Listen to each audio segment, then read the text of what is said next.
Ahora sí, ahí estamos.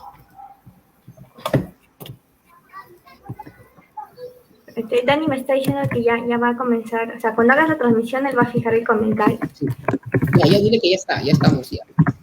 Ya estamos en vivo ya. Sí, ya estamos, ya lo lancé. Como comentario, sí, estoy diciendo, ya.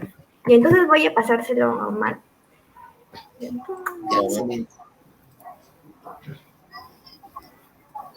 excelente. Listo.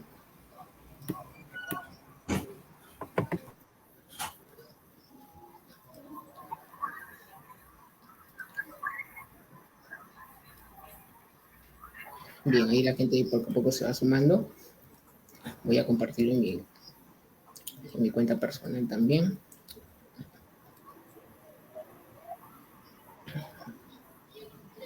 Hola con todos, ¿cómo están por ahí? Saludando a los que se vayan sumando a este directo. Un jueves más con Enredados 3.0. Hoy tenemos un tema muy, muy interesante, que por ahí ya algunos han visto la publicidad que hemos estado haciendo esta semana.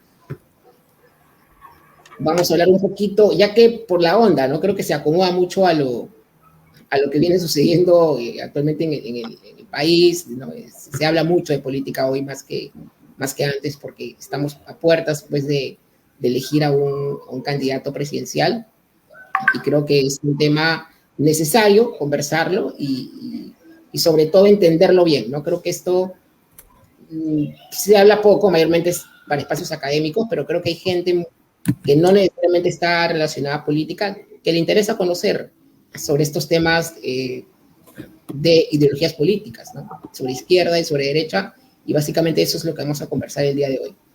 Así que nada, creo que ya igual arranqué saludando, ahí la gente está mirándonos, tengan la confianza también de saludar, si tienen comentarios o alguna pregunta o comentario que quieran hacer, también siéntanse en libertad de hacerlo. Y nada, ahí arrancamos ya. Isabelita, puedes quizás saludar, presentarte también y luego ya poder presentar a nuestros invitados del día de hoy. Sí, bueno, buenas tardes con todos. Ya buenas noches casi porque ya son las 6 y un poquito más. Y nada, muchas gracias a todos los millennials que se están sumando y en especial a Mirko y Omar que hoy día nos están acompañando. Y ahorita vamos a hacer la presentación, pero justo como decía Jonathan, la idea del tema que estamos tratando hoy día es acerca de cuáles son los mitos que existen en torno a dos ideologías políticas de las que mucho se viene hablando últimamente en el país porque estamos en campaña, que es la izquierda y la derecha, ¿no? Hay muchos mitos que giran en torno a eso. De hecho, tanto Jonathan como yo tenemos nuestra propia forma de entender cada una de estas, pero como no somos expertos en el tema, hemos traído a dos invitados que sí conocen el tema y cada uno, el lado en el que está a la izquierda y la derecha, nos va a contar lo que no es ser de izquierda y lo que no es ser de derecha. Entonces, igual ya creo que se está sumando más gente. No sé, Jonathan, ¿qué te parece si ya iniciamos con la presentación? Sí, yo creo que sí. Ya, bueno, igual ya creo que hemos introducido el tema.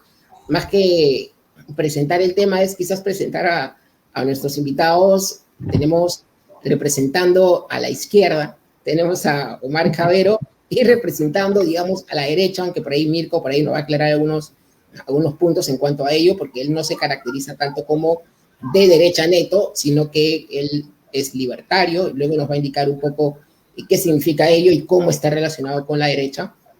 Pero, a ver, Omar, cuéntanos un poquito acerca de ti, a qué te dedicas, qué es lo que haces y si formas parte quizás de algún colectivo y más, para que te conozcan. Gracias, Jonathan, Isa, por la invitación. Un gusto saludarlo a Mirko. He visto algunos de sus videos. Tiene un canal con muchos seguidores, donde disciplinadamente veo que va difundiendo sus ideas y es bueno porque eso ayuda a debatir. Bueno, yo soy Omar Cabero. Yo tengo de formación sociólogo, soy licenciado en sociología. Tengo también formación de maestría en economía. Y me he dedicado todos estos años tanto a la docencia universitaria, enseño en una universidad, como también a la investigación, a la consultoría y en todo ese tiempo, como un compromiso ya de vida, a la militancia socialista. Yo milito en un movimiento que se llama Movimiento Socialista de Emancipación. Así que, bueno, algo puedo decirles desde una mirada socialista del asunto, que no necesariamente es representativa de toda la izquierda. Ahí me han puesto una responsabilidad muy grande. Yo no soy representante de la izquierda, no podría dar esa pretensión, pero puedo dar algunos planteamientos desde esa orilla política. Bien, excelente. Gracias, Omar.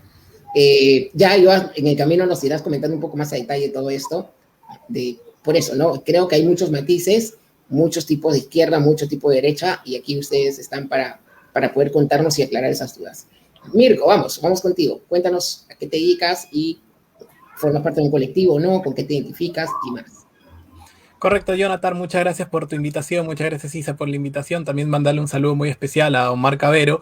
Yo encantadísimo de poder estar acá. Bueno, como dije, soy Mirko Vidal, yo actualmente tengo 21 años y me dedico siempre a difundir las ideas de la libertad.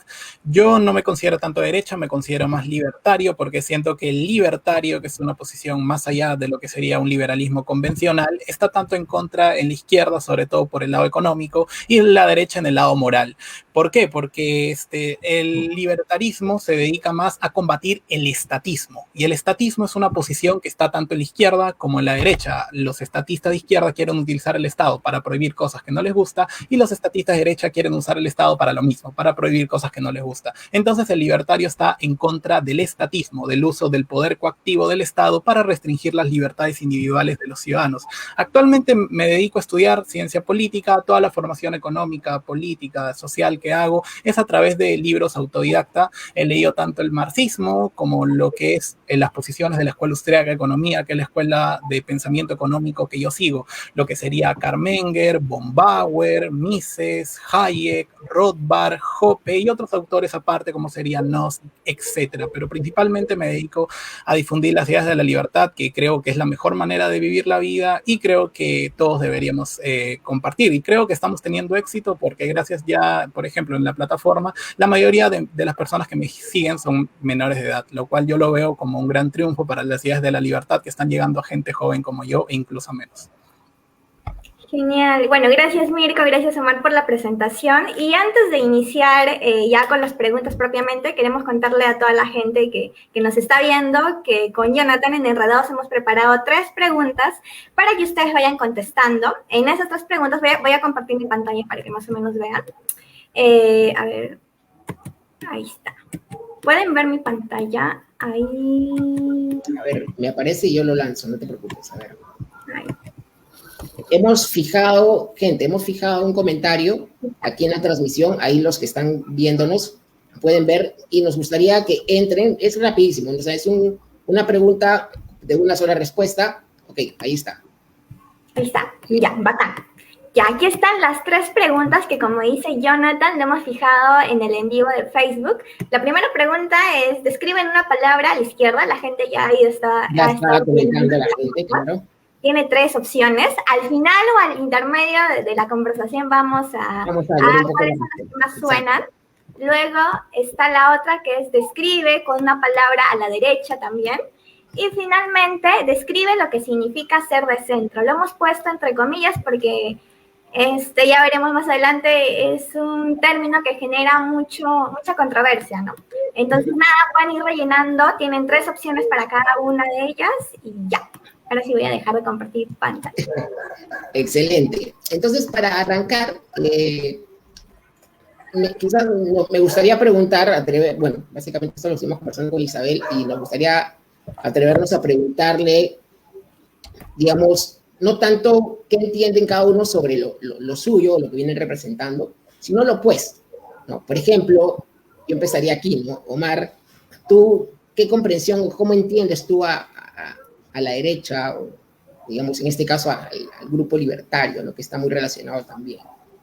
¿Cómo los comprendes? ¿Qué son en realidad? ¿Qué has leído? ¿Qué has revisado? Bueno, la pregunta es difícil de responder por 2 razones. Primero, porque los sectores de derecha están en el poder y entonces la forma en que vemos el mundo, la forma en que concebimos la política, la sociedad, etcétera, está muy influenciada por los canales de generación de información que tienen estos sectores de derecha. Por ejemplo, los medios de comunicación. Creo que no podemos contar ni siquiera a 1 o a 2 periodistas que puedan considerarse de izquierda. Casi todos los voceros de los medios de comunicación son de derecha. en la propia academia, las concepciones de izquierda también están arrinconadas hace algunas décadas. Entonces, de alguna forma, es como si tuviéramos un consenso de derechas que influencia a todo el mundo. Es decir, yo puedo decir 2 o 3 ideas de derecha y lo más probable es que yo tenga aceptación porque hay una información que se ha repetido todo el tiempo, ¿no? Y la otra dificultad está en que quienes profesan ideologías de derecha no se reconocen dentro de la derecha porque, a pesar de toda la propaganda ideológica, la gente ve mal la palabra derecha. Entonces, le suena a alguien egoísta, a alguien conservador. Entonces, los derechistas, digámoslo así, para usar quienes que profesan la ideología de derecha, no se reconocen como derecha. Sin embargo, la manera de definirlos es muy sencilla y depende de cada contexto histórico. Si viviéramos en una sociedad esclavista, por poner un ejemplo, ¿no? Que lo hemos vivido en algún momento, comercio de personas, ¿no? Quienes estarían del lado de los propietarios de esclavos serían las posiciones de derecha, que no serían homogéneas, serían diferentes entre ellos. Algunos querrían que se trate mejor al esclavo, otros querrían que haya castigos más severos contra los esclavos rebeldes, en fin. Pero su posición como derecha, como sector de la política, estaría a favor de mantener el status quo, como se dice, es decir, la manera esclavista de ordenar la sociedad.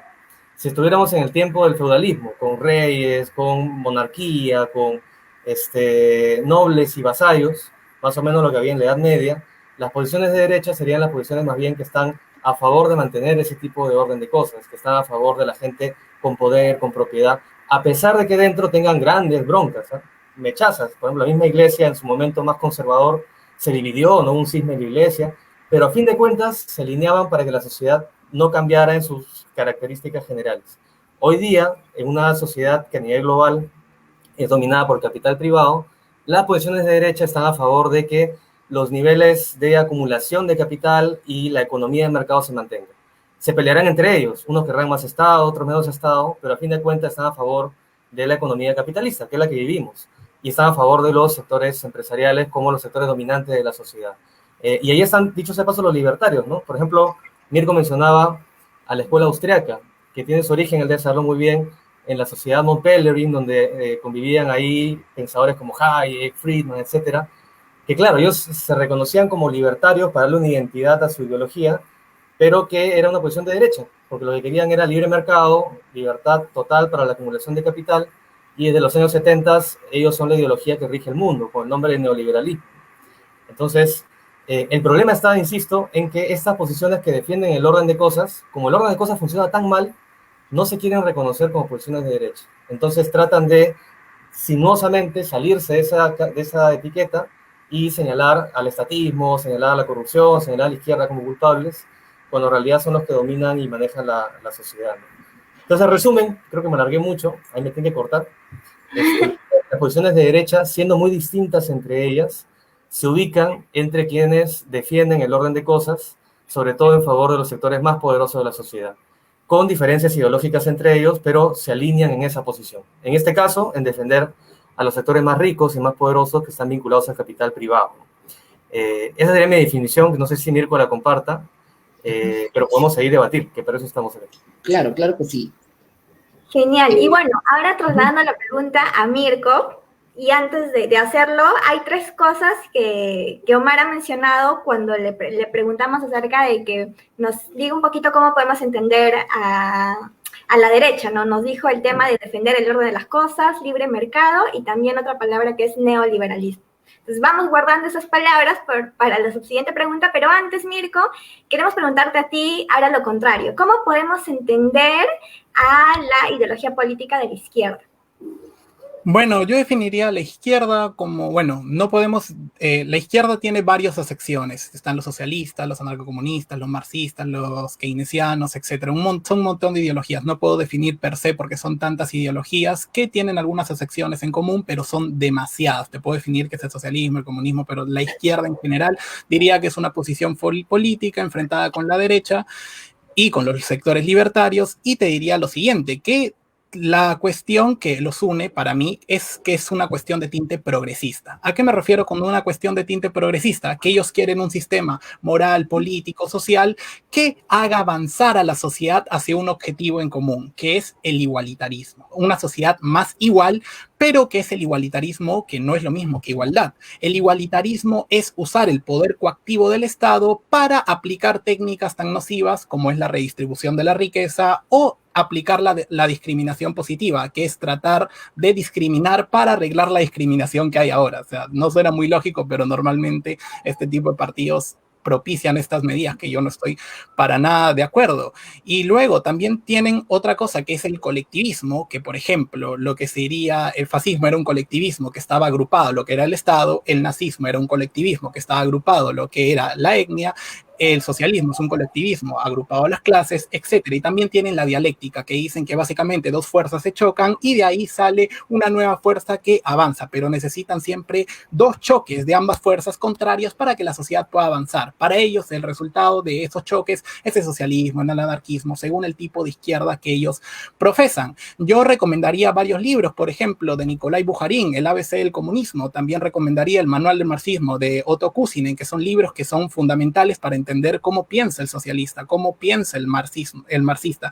Libros más de economía de izquierda, pues te podría decir La teoría general del empleo de John Maynard Keynes y El precio de la desigualdad de Joseph Stiglitz, que son libros que yo no creo que estén bien para nada, pero creo que hay que entender otra posición diferente a lo que es la libertad para así entender cómo piensan ellos. Yo generalmente veo que la posición de izquierda está muy dispersa en esto, no creo en estos mecanismos de distribución, ya te puedo explicar por qué no, qué lesiones pueden traer en la vida social, política, etcétera, pero básicamente esa es mi definición de izquierda. Perfecto, bien. Entonces ya aquí cada uno ha visto qué entiende por izquierda y por derecha opuestamente, y ha habido un cruce, digamos, ¿no? O sea, ya Mirko describió cómo él entiende la izquierda, igualmente Omar ya ha descrito cómo él entiende la derecha, y ahora vamos a reordenarnos, y entonces aquí viene la pregunta, si esto realmente es así, digamos, tal cual lo han venido describiendo ustedes, y aquí ya vamos a cada uno en particular, y regresamos con Omar. Mi pregunta es, ¿qué cosa es ser de izquierda? ¿Coincides con lo que menciona Mirko? ¿En qué cosas sí, en qué cosas no? Cuéntanos un poquito. Bueno, le agradezco que no haya comenzado terruqueándonos, ¿no? Que es la primera, ¿no? La izquierda es terrorismo, son responsables de la debacle social, que son generalmente los epítetos que vienen desde la derecha. Yo valoro que haya habido un intento de darle un carácter más intelectual a la definición, pero creo que ahí Mirko debería informarse un poco más, ¿no? Por ejemplo, él menciona el fascismo y el nazismo como dentro del grupo de izquierda, o lo entiendo así, dentro del colectivismo, que le atribuye a la izquierda, pero si uno revisa un poco de historia, sabe que el fascismo y el nazismo tuvieron como primer enemigo al comunismo, y que fueron justamente las fuerzas comunistas de la Unión Soviética las que terminaron de vencer al nazismo y resolvieron la Segunda Guerra Mundial con la derrota de Alemania. Entonces juntar a fascismo con comunismo es producto, creo yo, de una mala formación, digamos, ¿no? Ahí sería bueno que lea un poco más Mirko para que no confunda a sus seguidores con eso. Ahora, es cierto que dentro de la izquierda perseguimos principios igualitaristas, en el sentido de que hay una valoración de que los seres humanos tenemos igual valor, que hay quienes pueden tener más dinero y otros que pueden tener menos dinero, pero no por eso uno va a tener derecho, por ejemplo, a salvarse accediendo a un sistema de salud privado y el otro a morir por no tener acceso a ese sistema.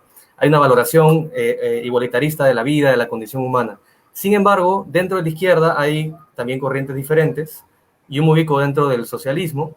Ahí, por cierto, hubiera sido bueno que en la enumeración que hace Mirko de algunos libros, recomendara leer a Marx, ¿no? Si vamos a hablar de marxismo, hay que leer a Marx directamente, ¿no? ¿Por qué enviar a gente que habla de Marx? Ahí están los textos en internet.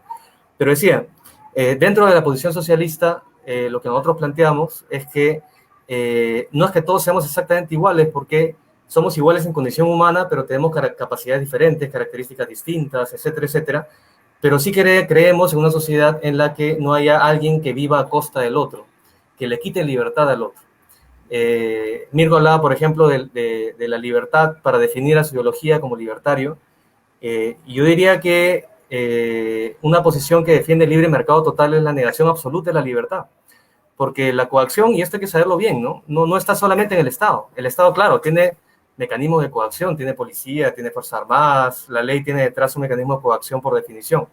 Sin embargo, cuando uno entra a una fábrica, ahí la jerarquía es completamente total. Ahí no hay democracia, hay autoritarismo absoluto. Si un trabajador que está 10 horas en una fábrica, por ejemplo, textil, tratando de llegar a meta de productividad con un sueldo miserable, que si se queja lo botan porque tiene contrato temporal, no está viviendo ninguna democracia, y ese es el libre mercado. Y si queremos irnos al caso extremo del libre mercado, que es el que pregona el libertarismo, nos vamos a ir, por ejemplo, a Madre de Dios, ¿no? Donde casi el Estado está ausente por sus propias falencias, y es el reino del abuso, de la trata de personas, de las mafias. Ese es el libre mercado. Entonces, yo diría que la defensa de la libertad pasa por que no haya gente que viva a costa del otro, que no explote a otro, y que no utilice al Estado justamente para defender sus negocios, como ha sucedido históricamente con el esclavismo, el feudalismo, ahora el capitalismo y otras formas de dominación. Entonces, en resumen, yo diría que la izquierda es heterogénea, pero en general se pone del lado de los oprimidos, de los sectores dominados por un sistema que se busca cambiar. La forma de cambiarlo va a variar. Un socialista era una cosa, un anarquista era otra. Ahí podemos debatir.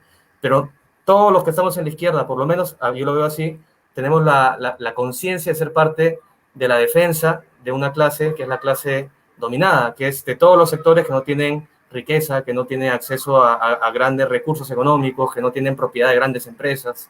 Y nuestra defensa es la defensa de la libertad, claramente. Libertad individual y colectiva, ¿no? No puede haber de otra manera. Eso resume. Bien, Mirko, ahora tú nos podrías decir en todo caso qué es ser de derecha, ser libertario. Porque nos dijiste que eran dos cosas diferentes al inicio, no sé si igual lo podrías aclarar. Sí, yo creo que lo voy a aclarar respondiendo a mi contertulio. Bueno, él al inicio de toda la exposición dijo que él cree que la derecha está en el poder, la derecha está en la cultura, en las sociedades académicas. No, yo no lo veo así, yo lo veo totalmente distinto. Yo creo que el consenso actual en la economía, en la política, es la socialdemocracia. Y la socialdemocracia es un tipo de socialismo, un tipo de estatismo que está en la izquierda. Por ejemplo, vamos a los datos, fríos datos objetivos comprobables que puedes entrar ahorita a Google. Casi todos los países de Europa tienen al Estado en el 50% del PBI. Cualquier persona que tú, por ejemplo, le preguntes, te dirán, no, libre mercado no, el Estado siempre tiene que estar, aceptan la existencia de bienes públicos. O sea, el consenso es una socialdemocracia total. Estados Unidos, 150% endeudado del PBI. Estados Unidos, más del 70% del PBI del Estado metido. Hasta los países más liberales tienen mucho keynesianismo, mucha socialdemocracia metido. Hay un consenso socialdemócrata enorme, nada de capital privado ni nada. Esos son datos completamente comprobables. Luego vamos a lo siguiente. Bueno, yo lo invitaría a leer, por ejemplo, Socialismo de Mises, donde él empieza a enumerar los distintos tipos de socialismos, estatismos, como el intervencionismo, la socialdemocracia, y también nombra a socialismo de tipo germánico, que sería el fascismo. Aparte, hay que conocer un poquito más de historia. ¿De dónde salió Benito Mussolini? Él salió de las filas del Partido Comunista Italiano.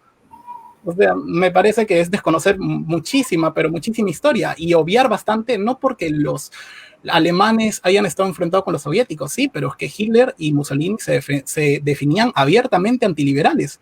Eso hay que entenderlo bien. Vamos a los libros por ejemplo, Mussolini. Primera frase de los libros. Nada fuera del Estado, todo dentro del Estado. O sea, intentar decir que ese colectivismo que tiene tantas similitudes con los tipos de socialismo, que incluso están en los libros de la Escuela Austríaca de Economías definidos, no, ni siquiera yo me lo estoy inventando, me parece bastante desconocimiento. Luego también invitaría esto a la gente a leer, bueno, no recomendé a Marx porque, bueno, es obvio, o sea, cualquiera, me imagino, la mayoría de personas ha leído Marx. Recordemos que el Manifiesto Comunista es uno de los libros más vendidos de la historia junto con la Biblia y el Corán, o sea, es un libro muy conocido y mucho más conocido que cualquier libro Hayek, Mises, y no me van a dejar mentir, por favor, los datos de venta ahí están, así que hay que entender que el consenso socialdemócrata está, y recomendaría un libro que es Dos conceptos de libertad de Isaiah Berlin. Lo que defiende mi contertulio en realidad es la libertad positiva. Lo que yo defiendo es la libertad negativa, sin coacción. Tú en un acuerdo voluntario entre ambos, entre privados, no puede haber coacción porque es un acuerdo voluntario. Tú por más que tengas necesidades, el acuerdo siempre va a ser voluntario. Luego está el otro tipo de libertad que dice que no eres libre si no tienes las condiciones necesarias para ser libre. Ese tipo de libertad es un chiste. ¿Por qué? Porque para asegurarte algo, el Estado se lo debe quitar a otra persona mediante impuestos. O sea, para tener esa libertad hay que coaccionar a otra persona, lo cual es profundamente antiliberal y un chiste. En mi caso, recomiendo ese libro para que la gente pueda sacar su propia conclusión.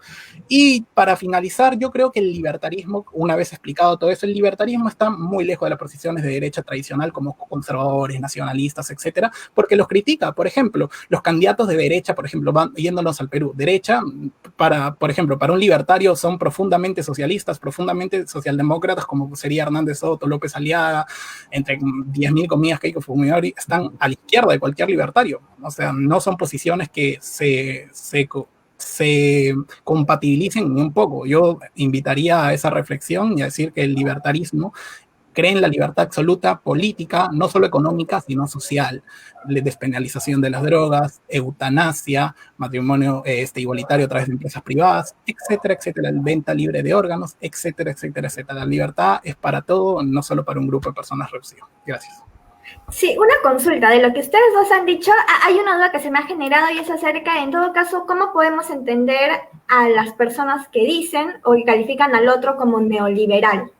Porque creo que desde la derecha, por ejemplo, a los neoliberales, bueno, en este caso de Perú se ve más el tema, por ejemplo, de Fujimori. Neoliberal hablan siempre del gobierno de Fujimori. Entonces, no sé si igual desde ambas posturas nos podrían definir un poquito del neoliberalismo, porque también ese es un concepto que a veces también tiene muchos mitos o muchos conceptos erróneos, ¿no? Sí, yo ya hablé, quisiera que mi contertulio hable para no acaparar.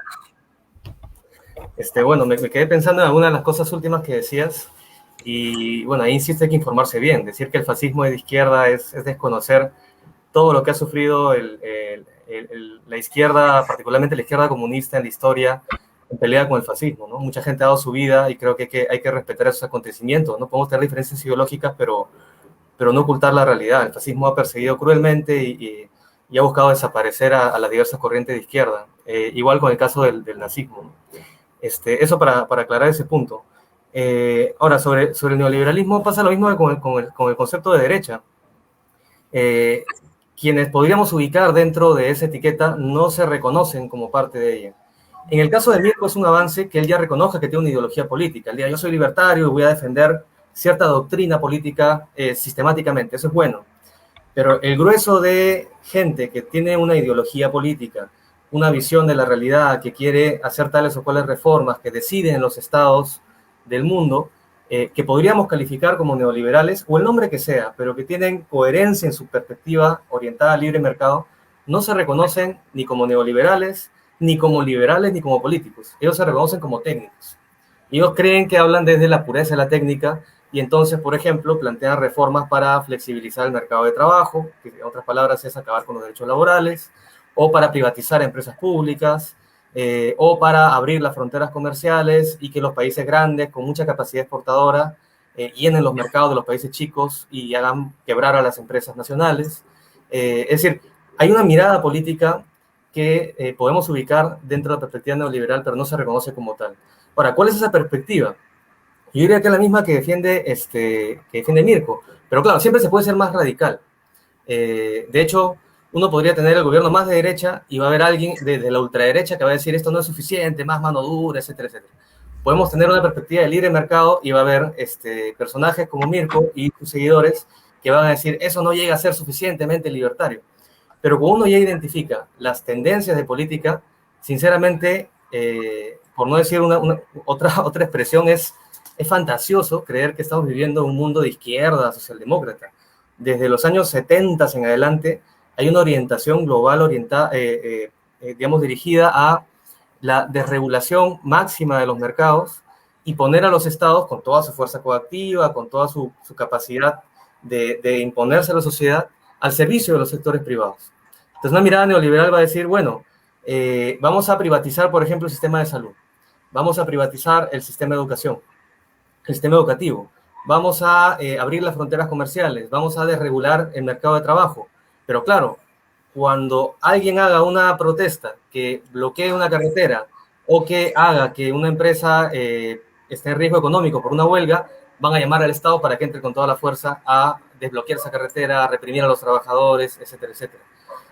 Un caso muy, muy interesante, y con esto ya lo doy pase a Mirko para que sea el debate más fluido, es que el caso de Milton Friedman, ¿no? No lo he mencionado, no sé por qué, pero él es el principal difusor y propagandista de la escuela austriaca y de estas ideas libertarias. Tiene su texto Capitalismo y Libertad, donde uno puede encontrar los planteamientos que también defienden Hayek, Mises, el concepto de libertad negativa, etcétera, etcétera.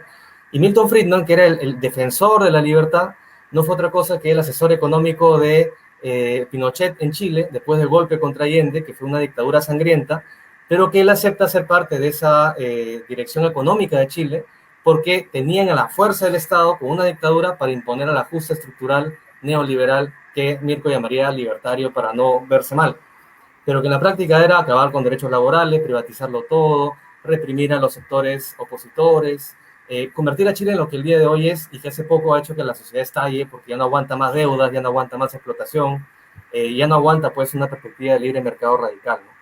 Entonces creo que un primer paso es reconocernos en las posiciones que tenemos, ¿no? Yo soy de izquierda, no tengo miedo de decirlo, soy socialista. Sería bueno decir, bueno, yo soy libertario, soy de derecha y estoy a favor del libre mercado. Quisiera que sea más radical la derecha hoy día, pero no lo es. Más o menos así ubicaría yo a la posición de Mirko y de sus rabiosos seguidores que no dejan de insultarme en los comentarios de la transmisión en vivo, que veo que los ha convocado eficientemente el día de hoy. Mirko, quisieras agregar algo, bueno, gracias Omar por tu intervención, quisieras agregar algo sobre, bueno, de lo que ha estado comentando Omar y también del tema del neoliberal, desde tu posición, ¿cómo podríamos entenderlo? Sí, la verdad es que estoy muy, pero que muy sorprendido porque la verdad es que, o sea, el debate está yendo bien, ¿me entiendes? O sea, él puede tener su posición, no hay ningún problema, pero luego desconocer totalmente mi posición, la verdad me sorprende mucho, porque y esto ha quedado grabado. Ha dicho que Milton Friedman pertenece a la Escuela Austríaca de Economía. Lo siento, es que esto no me parece serio. Milton Friedman perteneciente a la Escuela Austríaca de Economía. Cualquier persona que lo conozca un poquito sabe que él pertenece a la Escuela de Chicago, que está enfrentada con la Escuela Austríaca de Economía. O sea, no me parece serio decir que Milton Friedman, que el cual yo tengo bastantes, como yo soy austriaco, tengo bastantes posiciones encontradas con él, pero decir que él es parte de la Escuela Austríaca es desconocer mucho el trabajo. Yo, por ejemplo, traje mis libros, yo normalmente leo marxismo, pero jamás diría, no sé, que Marx, no sé, era de tal escuela, no sé, era de la escuela de Friburgo, por ejemplo. Me parece poquísimo serio empezar a decir, no, él era es un profundo desconocimiento y bueno, al menos quedó grabado. Y luego, respondiendo a la pregunta del neoliberalismo, ¿dónde se estrena? Hay que más o menos saber dónde se estrena y esto lo pueden buscar, es comprobable, vayan a Google en este mismo momento. El concepto neoliberalismo nace de Alexander Rustov en el coloquio Walter Lippmann, 1938. ¿Quién era Alexander Rustov? Era un socialista. El concepto neoliberal lo hace un socialista tal año en tal época. En ese coloquio estaba tanto Hayek y estaba tanto Mises. Y ellos escuchan ese término y ellos lo rechazan, obviamente, porque dicen, ¿no? ¿Cómo va a haber un término neoliberalismo si el neo significa nuevo? Y la libertad no puede ser catalogada como nueva. ¿Hay libertad o no hay libertad? O sea, esto es historia pura y dura. Se sabe quién lo dijo, dónde lo dijo y cuándo lo dijo. O sea, y ningún libertario, ni menos en la Escuela Austríaca de Economía, se dice neoliberalismo, neoliberal. O sea, reto, por ejemplo, a leer, no sé, el Manifiesto Libertario, la Ética de la Libertad, Democracia, el Dios que cayó, para más o menos entender dónde está el término neoliberal. No existe. O sea, eso es que quiero dejar de entender. El neoliberalismo es una puya, es una burla más o menos a lo que sería el liberalismo, el libertarismo, que son dos posiciones totalmente distintas. Yo no me atrevería a decir neosocialista, porque bueno, sé que no existe un término llamado neosocialista. Yo sé, existirá el neomarxismo quizás, que es otra corriente, otra escuela de pensamiento, la escuela de Frankfurt, pero jamás neosocialista. Me parece que sería caricaturizar a mi oponente, lo cual no voy a querer, pero básicamente eso sería. Luego también mencioné otro concepto que normalmente yo lo escucho, que es los derechos sociales. Normalmente la izquierda entiende derechos sociales como poner regulaciones a la contratación libre entre dos personas. O sea, yo no puedo contratar libremente a alguien. No, lo tengo que hacer bajo las reglas de un Estado con una mirada ideológica tal. Por ejemplo, yo quiero contratarlo a él por 1.000, ya te dicen, no puedes contratarlo por 1.000, debes contratarlo por 10.000, si no, no hay. ¿Eso qué provoca? Lo que sucede actualmente en el Perú, un mercado donde hay el 75 a más por ciento de informalidad. ¿Por qué? Porque el Estado tiene unas reglas y la gente no quiere seguir esas reglas. ¿Y por qué? Son criminalizados porque están fuera de la ley, porque nadie quiere, por ejemplo, y este es un dato comprobable, normalmente me gusta dar datos para así apoyar mi posición, el 40% de los ingresos de un trabajador formal, este dato es de la Asociación de Contribuyentes, lo pueden ir a buscar, es expropiado por el Estado mediante impuestos. Así nadie se va a querer formalizar jamás. O sea, te están expropiando tu riqueza. Yo tengo muchos amigos que tienen negocios y nadie por aquí se le pasa a ser formal. ¿Por qué? Porque te van a expropiar, te van a dar un montón de regulaciones y eso hace que el mercado laboral no pueda seguir. Así que si entendemos derechos laborales como regulaciones que pone el Estado para así evitar la explotación, pues sigamos con ese cuento que el mercado seguirá tal como está. Es un problema que vemos a diario y el problema no se va a solucionar así, pero bueno, quería explicar esto, dejar esto bien en claro, que el neoliberalismo, bueno, lo pueden atacar de todas las maneras que quieran, eso no importa, yo solamente aclaro mi postura, pero dejo en claro que ni Hayek, ni Mises, ni Rothbard, ni Hoppe, ni nadie dijo que el neoliberalismo fuera parte de su doctrina, ni etcétera. Bien, yo aquí quiero quizás agregar algo tratando de entender, digamos, los puntos de vista que vienen comentando. Lo que yo entendí que Omar se refería, por ejemplo, en cuanto al neoliberalismo, era, por ejemplo, que el Estado favorece a muchas empresas privadas y desfavorece a, digamos, a la gran mayoría de personas que son de clase media baja. Entonces, Mirko, ¿tú qué crees? Digamos, ¿crees en realidad que... Porque acá entiendo que el enemigo, al fin y al cabo, entendemos que el que hace mal el trabajo es el Estado. Pero entiendo que, digamos, la gente de izquierda, digamos, se queja y dice, ok, el Estado favorece a los ricos nada más. Y luego veo o escucho tu posición, Mirko, y dice, el Estado es el problema también, pero yo no creo que favorezca a los ricos. Creo que el Estado se está favoreciendo hacia sí mismo en llenarse los bolsillos y al final quien queda desamparado es la clase media y digamos, y los pobres del país. ¿Cuál es digamos, acá siento que hay una cuestión de no entenderse bien porque me parece que podemos coincidir en que el Estado por años viene un gran problema. O sea, entendemos que el Estado no está haciendo un buen trabajo, no sé cuándo ha hecho un buen trabajo, por ahí podemos tener algunos datos de que en algunos gobiernos quizás digamos, la pobreza se ha disminuido, por ejemplo, y aquí me gustaría también escuchar un poco a Omar, porque esto se viene conversando mucho también, ¿no? De que en la etapa del fujimorismo, por más que el fujimorismo sea criticado por todas las cosas antiéticas y no morales que ha cometido en su gobierno, muchos, digamos, defienden al fujimorismo en el sentido de que disminuyó la pobreza en gran porcentaje. ¿No? ¿Qué opinas acerca de esto, Omar? Y por ahí quizás ya lo complemento un poco, Mirko, pero me gustaría por ahí entender un poco esto mejor. Sí, bueno, para comenzar solamente un comentario chiquito sobre lo que mencionaba Mirko en torno a la escuela austríaca y la escuela de Chicago. Es cierto, yo acepto ahí, he cometido un error. Efectivamente, Friedman es de la escuela de Chicago, es conocido además el neoliberalismo por nutrirse fuertemente de esa escuela, y bueno, Hayek, Mises de la escuela austríaca. Sin embargo, los asociaba porque son parte de una corriente liberal que se va gestando en la sociedad non-Pellerin. Hay un nivel de unidad. Es como decir dentro del socialismo que hay corrientes que se pueden enfrentar, pero tienen una visión común, ¿no? Que creo que también es bueno ahí que los libertarios, si se ubican estrictamente en la escuela austríaca, también reconozcan a sus primos hermanos de la escuela de Chicago, que tienen expresiones muy, muy similares a las que tiene Mirko el día de hoy, ¿no? Pero sí reconozco que fue un error, ¿no? No tengo problema en hacerlo. Ahora, sobre lo que preguntas, primero en torno al Estado y segundo en torno a la disminución de la pobreza y al modelo económico que se instaura en los años 90. Primero sobre el Estado, yo diría algo que no sé si voy a coincidir ahí con Mirko, pero creo que la insatisfacción con el Estado viene de todos lados, ¿no? Es decir, nadie está de acuerdo con el Estado porque es un Estado que lo vivimos todos nosotros, es corrupto, es un Estado ineficiente, es un Estado que tiene una serie de falencias desde que nace la propia República, y eso es algo muy común en varios países de origen colonial. Sin embargo, el Estado no está al margen de la sociedad y al margen de corrientes políticas. El Estado lo ocupa gente. Y la gente que lo ocupa y que lo dirige tiene posiciones políticas y representa determinados sectores de la sociedad. Y entonces cuando uno se pregunta, bueno, ¿quiénes han manejado el Estado en el Perú? ¿Quiénes lo han dirigido? Y vamos a cumplir cerca de 200 años y yo no recuerdo un solo gobierno que haya tenido verdaderamente una dirección popular, es decir, que trabajadores, campesinos, personas de a pie hayan dirigido el aparato estatal. Lo que usualmente le atribuyen, por ejemplo, a la izquierda como su responsabilidad y su legado es el periodo de Velasco, que fue muy corto, del 68 al 75, y que fue una dictadura militar.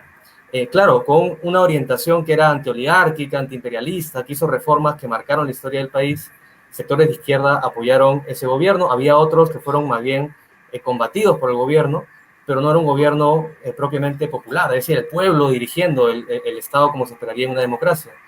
Y de ahí en adelante lo que hemos tenido son gobiernos de derecha, ¿no? Alan García, un periodo muy corto, del 85 al 88, trató de hacer algo un poco diferente, con un sentido socialdemócrata, como dice Mirko, pero obviamente con todo el carácter de lo que era Alan García y el APRA, y del 88 en adelante comenzó a aplicar las medidas radicales del Consenso de Washington, que son las que imponía el Banco Mundial, el Fondo Monetario, y nos llevó a la debacle del año 90.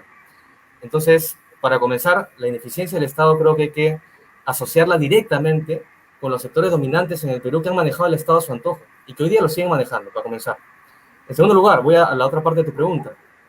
Cuando en los años 90 entra Alberto Fujimori y entra asesorado por muchos técnicos que varios de ellos seguramente se reconocerían libertarios y seguirían doctrinas de libre mercado, con argumentos muy similares a los de Mirko, transformaron radicalmente la realidad peruana, el diseño institucional, cambiaron la constitución poco tiempo después a instaurar una dictadura mediante un autogolpe, y de ahí en adelante lo que ha habido es una continuidad casi ininterrumpida hasta el día de hoy de un manejo que podríamos considerar, ahí quizás Mirko no se reconoce en esa etiqueta, y yo por las ideas lo asocio inevitablemente con una corriente neoliberal, que justamente con el argumento del libre mercado le da todos los beneficios al sector privado, recorta al Estado, corrompe al Estado, lo captura y finalmente nos lleva a lo que tenemos el día de hoy.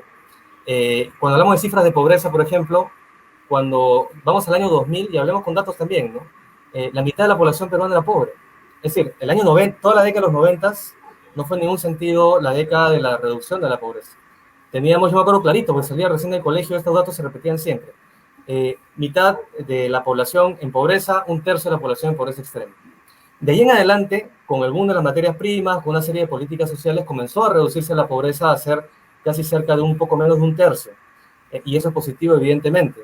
Pero cuando uno ya ve el fenómeno de la pobreza, se da cuenta que es una reducción fantasiosa, porque si bien hay menos gente debajo de la línea de ingreso, las causas estructurales de la pobreza no cambiaron. Es decir, la actividad productiva agrícola no mejoró su productividad, sigue habiendo una agricultura de primera, agricultura familiar, de pequeñas unidades productivas sumamente ineficiente, abandonada en créditos, compitiendo con productos importados. Vemos que los trabajadores tienen derechos laborales cada vez más recortados. Hay, por ejemplo, este dato también tiene que conocerlo Mirko, ¿no? El día de hoy, producto de esas políticas, 7 de cada 10 trabajadores asalariados privados, del sector privado, no tienen ninguna estabilidad laboral. Tienen contratos de 2 meses, de 3 meses, y el empleador los tiene pues agarrados del cuello. Tú te quejas y no te renuevan. Entonces los salarios son de los más bajos en América Latina, en el caso del Perú. Entonces, claro, crece la economía, hay más plata, en el promedio general hay más plata, la torta es más grande, pero la distribución es altamente inequitativa. Y ahí no hay que ver índice de Gini, porque el índice de Gini no mide a los más ricos, llega solamente a la clase media alta. Cuando vemos todos los indicadores de distribución, vemos que la inequidad ha crecido enormemente. Basta con ver el excedente de explotación en el Perú y ver que cerca del 40-45% del total de la producción del PBI queda en manos privadas. El Estado recauda muy poco y el resto se va entre remuneraciones e ingreso independiente, ¿no? Entonces, lo que yo podría decir en resumen es que, claro, es un modelo económico que ha permitido que haya mayor inversión, que haya crecimiento, pero es un crecimiento que no ha ido para todos. Es una inversión que ha explotado al trabajador, que ha corrompido al Estado. Entonces, hay más plata, la vemos, pero la vemos al frente, no en el bolsillo de nuestra gente. Y el día de hoy vemos que la pobreza ha aumentado muy rápidamente y que el desempleo y la inestabilidad laboral son un mal de todos los días, ¿no? Entonces yo creo que la insatisfacción contra el Estado, frente a lo que hay, no es frente al manejo de la izquierda no ha gobernado el Perú, no es frente al manejo de la clase dominante y los sectores de derecha, ¿no? Y es algo que golpea mucho a nuestra gente, que golpea al pueblo directamente. Mirko, y en tu caso, ¿qué con el Estado? ¿Qué quisieras añadir de justo lo que te estaba diciendo, ¿no? Que el problema, como decía Jonathan, es que el Estado no está funcionando bien. No, indudablemente el problema es y siempre es el Estado. Eso hay que tenerlo muy claro. A ver, quisiera hacer mi definición para que entendamos bien por dónde vamos. Yo utilizo la definición del profesor Jesús Huerta de Soto para definir al socialismo. ¿Qué entiendo yo por socialismo? Todo sistema de agresión institucional en contra del libre ejercicio de la acción humana y la función empresarial. Con esta definición ya podemos llamar a la intervención estatal, podemos combinar el intervencionismo, la socialdemocracia, etcétera, todo en un mismo mal, que sería el socialismo. Y te diría que esta constitución es pero que muy socialista. En el capítulo económico está economía social de mercado, no es una economía de mercado. En la Constitución está economía social de mercado, donde el Estado todavía tiene un rol subsidiario y en muchos casos interviene. O sea, hay que entenderlo eso muy claro. El principal problema de Perú, ¿cuál lo veo? Bueno, la informalidad. Y la informalidad, según la teoría económica, y esto lo pueden comprobar en cualquier paper económico cualquiera, menos, bueno, de economistas más de izquierda, como sería Krugman, Piketty, Stiglitz, que también están refutados, pero igual lo pueden encontrar por ahí. El mercado laboral peruano es altamente informal justamente por los altos costos de regulación que pone el Estado, por el alto salario mínimo que obviamente no alcanza para vivir, pero como los trabajadores no alcanzan la productividad que está en el salario mínimo, pues simplemente no llegan y son criminalizados. Ejemplo, mira, yo acuerdo con alguien ganar 800 soles, pero el salario mínimo es 930, entonces hay dos posibilidades, o no me contrata o me contrata en negro. No hay más, o sea, entendamos que por más que nosotros pongamos reglas en la Constitución de cómo queremos que sea la vida no se transforma gracias a que la Constitución dice algo, sino que la libre ejercicio entre ambas partes y la función empresarial de las personas son las que determinan el nivel de riqueza de la población. Y obviamente, según los datos, y esto es completamente comprobable, nunca en la historia de la humanidad de todo el Perú, aún con un sistema intervencionista, estatista, socialista y socialdemócrata, hemos tenido tanta reducción de la pobreza como ahora. Y yo estoy totalmente en desacuerdo de decir que no, que fue por el boom de las materias primas. Eso ya lo dije en un video. Recomiendo ver este video donde contesté al candidato Juntos por el Perú, Arturo Ayala. Él dice, no, en realidad el boom fue por las materias primas. Y si eso hubiera sido así, ahorita deberíamos ser Venezuela. Venezuela también tuvo un boom de las materias primas, pero ahorita está arruinado porque el Estado controla más del 75% de la economía. En Perú no pasó eso, ya pasó el boom de las materias primas. Nuestra economía, según este consenso de que las materias primas y algunas políticas sociales hicieron que actualmente seamos lo que seamos, es mentira. ¿Por qué? Porque nuestra economía debería estar en el subsuelo gracias a que ya pasó el boom de las materias primas. Eso pasó en Venezuela, pasó el boom del petróleo, de las materias primas y Venezuela cayó a lo que es ahora. Uno de los países más pobres del mundo gracias a un sistema socialista. O sea, es así, son los datos y es la realidad. Luego decir, bueno, que la izquierda no gobernó, bueno, para mí, bueno, todos son estatistas y sobre todo, ¿cómo vamos a decir que la izquierda no gobernó? El gobierno de Velasco, el primer gobierno de Alan García fueron profundamente de izquierda. Pues les recomiendo ver un video mío donde digo por qué el gobierno de Alan García fue malo. Ahí tengo un paper donde he recopilado varias fuentes, lo tengo acá, pero bueno, ahí digo que la presión tributaria empezó a subir, pero luego cayó bruscamente. ¿Por qué? Porque la gran mayoría de personas se fueron a la informalidad, porque no querían, simplemente no querían estar en los altos costos de regulación. El Estado pasó a ocupar la mayoría del PBI, las empresas salían, la hiperinflación se volvió enorme para cubrir todo el déficit fiscal. O sea, cuando tú intervienes la economía, es imposible que resulte bien. Y aquí podemos, volver a un poco más de teoría y tal, ya lo comentaré más adelante, que sería, el teorema de la imposibilidad del socialismo, que todavía no ha sido refutado, más o menos salió en el año 1920 y todavía no hay un solo economista que haya podido refutar la teoría de la imposibilidad del socialismo. Les puedo comentar después en qué consiste, pero si mi contertulio probablemente tenga una refutación a eso, debería ponerle en un paper y sacarlo, que seguro se lleva el Nobel de Economía, porque todavía no ha habido una sola persona que haya refutado el teorema de la imposibilidad del socialismo. Gracias. Genial. Bueno, muchas gracias por las respuestas. Hemos estado hablando un poquito acerca de entender las ideologías políticas de izquierda y de derecha, luego nos hemos ido al Estado que nos ha llevado a hablar indudablemente de también el aparato estatal y la clase política, ¿no? Porque finalmente quienes están en el Estado son personas y hablamos de una clase política. Entonces, aquí nosotros les queríamos preguntar a ustedes si desde su posición, desde su perspectiva, ¿ustedes creen que en este país existan partidos que sean de izquierda o de derecha? ¿Por qué?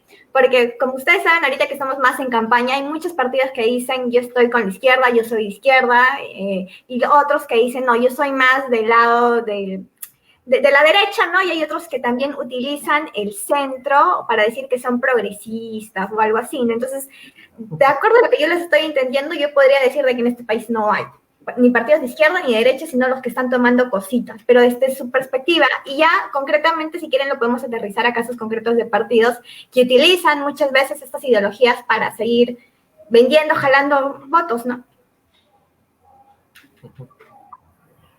¿Quién? Cualquiera. Sí, cualquiera. A ver, ya, para seguir el orden de que uno y uno, así, ir rotando. Ping-pong, ping-pong. Bueno, sí, pues hay partidos de izquierda y de derecha. El problema es que ahí tenemos que jugar entre lo que vemos que es la política y el lugar que cada uno reclama para sí en la política.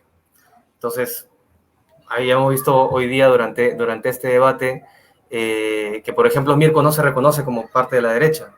Desde una lectura, digamos, más integral de las posiciones políticas, podríamos ubicarlo en la derecha, pero él con total legitimidad no se reconoce en esa etiqueta.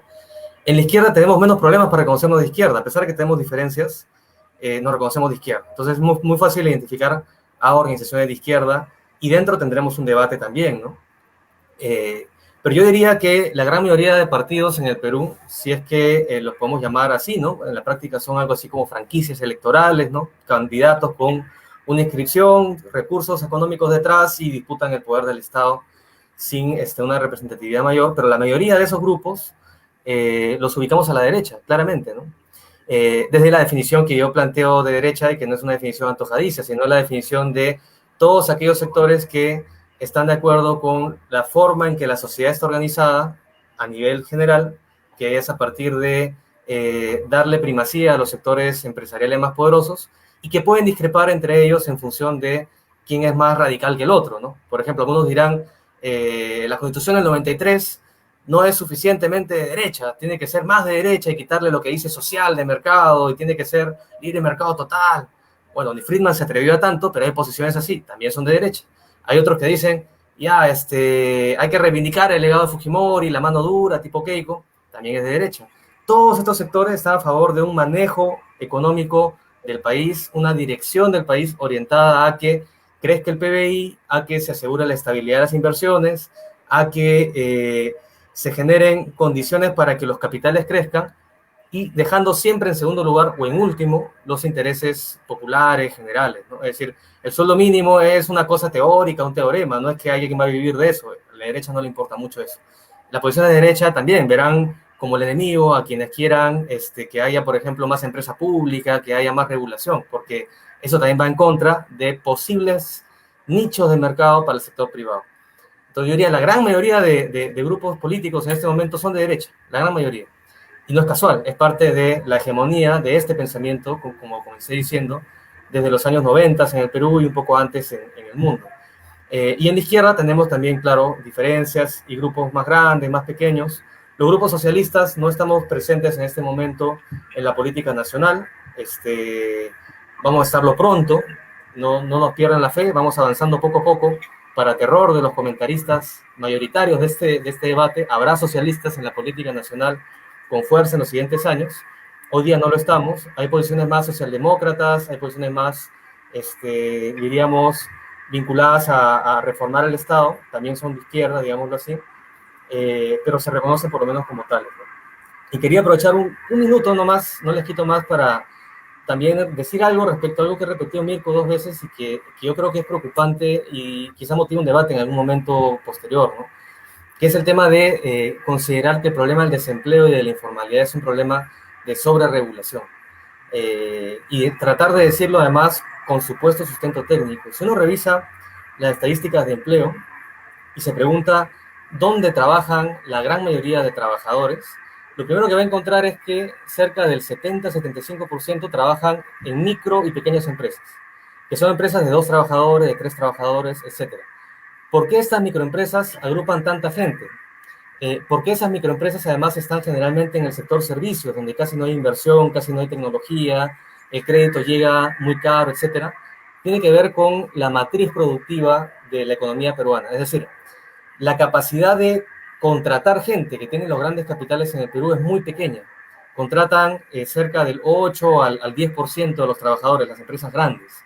Y esas empresas grandes tienen un esquema de economía y de acumulación que está orientado fundamentalmente hacia la exportación. El sector principal es el de la minería. Y la minería genera 1% del empleo. En otras palabras, ¿qué les quiero decir? Que habiendo una gran cantidad de gente que quiere trabajar, los sectores empresariales más grandes solamente pueden contratar una porción muy chiquita.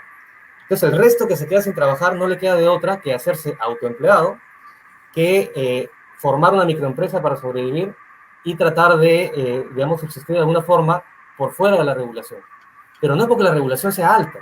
La regulación del Perú es de las más bajas en América Latina. Los sueldos mínimos aquí están por debajo del costo de vida. Si uno disminuye más la regulación, va a enviar a la gente a la explotación extrema. El problema no es tanto de regulación, el problema es que cambia la matriz productiva. Entonces, seguir diciendo que la culpa de la informalidad es la regulación, lo que hace es que se baje la regulación y entonces las empresas millonarias, que sí pueden pagar un sueldo mínimo, ahora paguen 800, 700 o no paguen ningún sueldo mínimo. Y el trabajador que necesita vivir, que necesita trabajar, si no, no come, le van a pagar 700 soles, 600 soles. Y yo pregunto, ¿quiénes pueden vivir con ese dinero? Entonces, ese discurso de que la regulación es culpable de la informalidad es muy peligroso. Con ese discurso, durante 30 años se han destruido derechos laborales y la informalidad se ha mantenido como un bloque, cerca del 78 a 80% de los trabajadores. Entonces, hay que hablar con un poco más de responsabilidad, porque los resultados de este planteamiento van directamente contra la familia, contra gente que no va a tener estabilidad, que va a tener un sueldo de hambre, que va a vivir en condiciones paupérrimas, como lamentablemente estamos viendo mucho más en este contexto de crisis. Eso nomás quería precisar, ojalá se pueda debatir en algún momento con mayor profundidad. Sí, en realidad estoy convencido de que este tema da para más, de hecho que sí.